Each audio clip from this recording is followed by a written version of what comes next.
there is still a part of me, this is how old school I am, that thinks of Missouri as a Big 12 school. They're not. They're in the SEC. Have been for a while. That's not a new realignment move. It is one of the stranger ones over the years. And has it paid off for Missouri in the football sense? I'd argue it hasn't. Word of caution to those schools venturing out into these new leagues. Like, okay, if you want to go, okay, you do whatever you like. Hope the dollars and cents are worth it, because it might not be on the field. Do you know the last time Missouri beat Alabama in football? It was 1975. 1975. A game that was played in Birmingham, Alabama. I don't know what stadium that was even at. Was that at Bryant-Denny Stadium, or what now has Nick Saban's name attached to it, or is going to, or at least that's the last that I had heard. Yeah, it has been 5 straight wins for Missouri in the series, and only 4 meetings since 2012. So they meet this year. What's the upset meter for Missouri here to go down into Tuscaloosa and get a win? Well, generally speaking, I have been told, it has been explained to me, and I've just watched it on TV, winning in Tuscaloosa is exceedingly difficult. It's not something that teams just do. Take Auburn, for instance. Auburn beats Alabama with some level of regularity. Does it happen in Tuscaloosa? Nope, not really. You play it at Jordan-Hare, you got something. Okay? Magic can happen. Games can be won. You think about the kick six. You think about what almost was last year before a 4th and 31. You think about drawing Alabama off sides with Bo Nix as a freshman and Gus Malzahn back in, I think that was 2019 when that happened. Like, these sorts of things just happen when you're playing at Auburn. But down in Alabama, it's just a little bit different. Last time I checked, they have a very good team, very good program, and they've had very good players, and they have a great home field advantage as well. So for Missouri to go in there and try to win, that's a daunting proposition. The betting line's currently set at Alabama minus 8.5.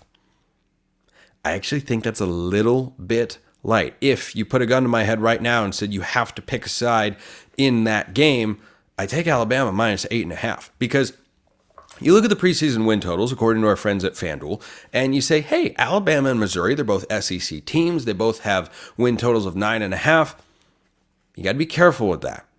You got to be careful. You can't just look at the win totals. You got to look at the schedules as well to get an idea for how the betting markets are viewing these respective teams. So the upset meter here, I think, is about a 4.5 out of 10. 10 being, this is a game that I'm actually picking to be an upset based on the point spread one way or the other. And it's got to be more than, like a 2 or 3 point spread, because that's not really an upset. That's more of a coin toss, go either way game. But Missouri beating Alabama, yeah, that would be a sizable upset, because the Crimson Tide, as I mentioned, have not lost to Missouri in football in a mighty long time. I don't think Vegas actually sees these teams as equal. Here's why. Alabama's schedule includes, but is not limited to, at Wisconsin in the non-conference slate, hosting Georgia.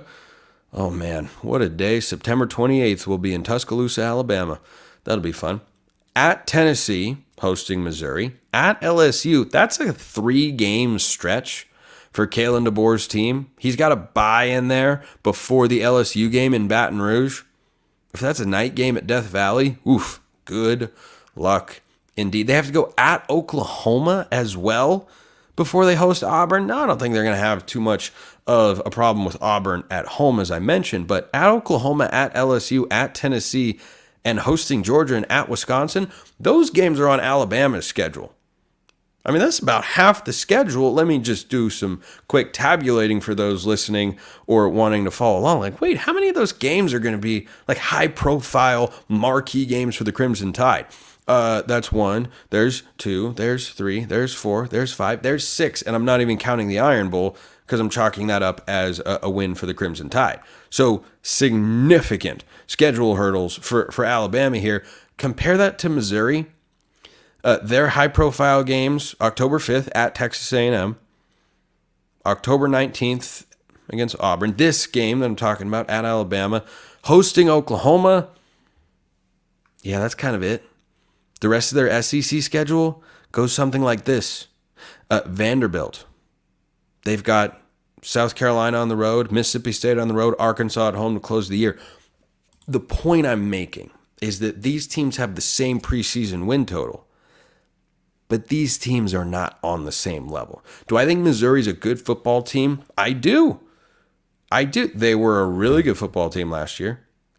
They could be a good one again this year. I'm more than a little curious to see how Eli Drinkwitz and company are able to handle the success and the high standard and expectation that they now have amongst their fan base there in Columbia. But certainly it's a manageable schedule. If you told me right now Missouri plays in the SEC championship game against Georgia, I'd say, well, yeah, they're going to be a 2-touchdown underdog, but I could see them getting there if they can knock off Alabama on the road. I do not have a high level of confidence in their ability to do that. And one reason is the quarterback position. Now, this is not an anti-Brady Cook segment because I've watched too much football of Brady Cook to say anything other than good things about him. He is good. He is capable. You can win a lot of football games, as Missouri did a year ago with Brady Cook as your quarterback. I felt like he was a guy that really came into his own as the season went on. I watched him early in the year against Kansas State. Thought he looked good, but I saw him in a game or two later in the season, thought,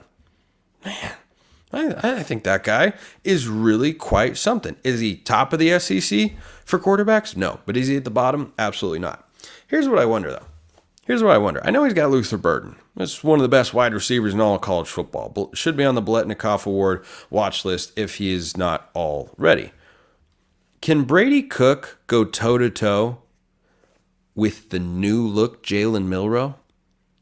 Jalen Milroe has the best offensive coach and staff that he's ever had as a college quarterback. Of course, he wasn't starting and playing until this past year. It was a little bit bumpy with Tommy Rees at the helm. But what do you think Jalen Milroe can be?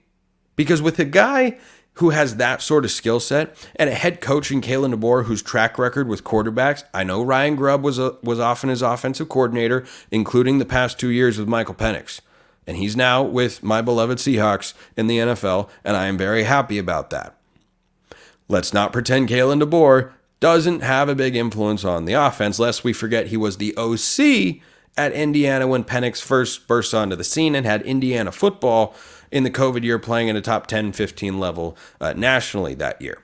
But for Kalen DeBoer, Jalen Milroe is different than Michael Penix or Jake Haener, who have been the previous quarterbacks that he's had on the field. But DeBoer has the ability and the track record to get the most out of Jalen Milroe.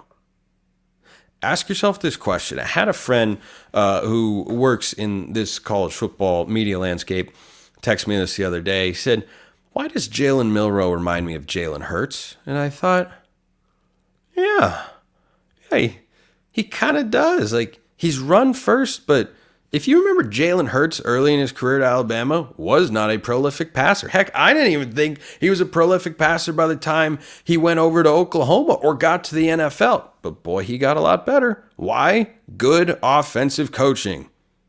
Lincoln Riley at Oklahoma. Yeah, that helped.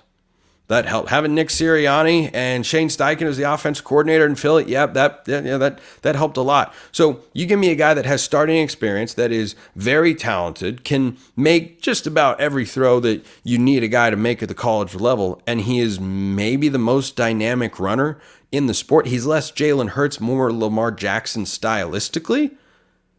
Can Brady Cook keep up with that guy? That's the question I have in this game. Do I think Alabama has a better roster overall? Yep, I do. They've got home field advantage as well. That's why the upset meter here for me is a 4.5.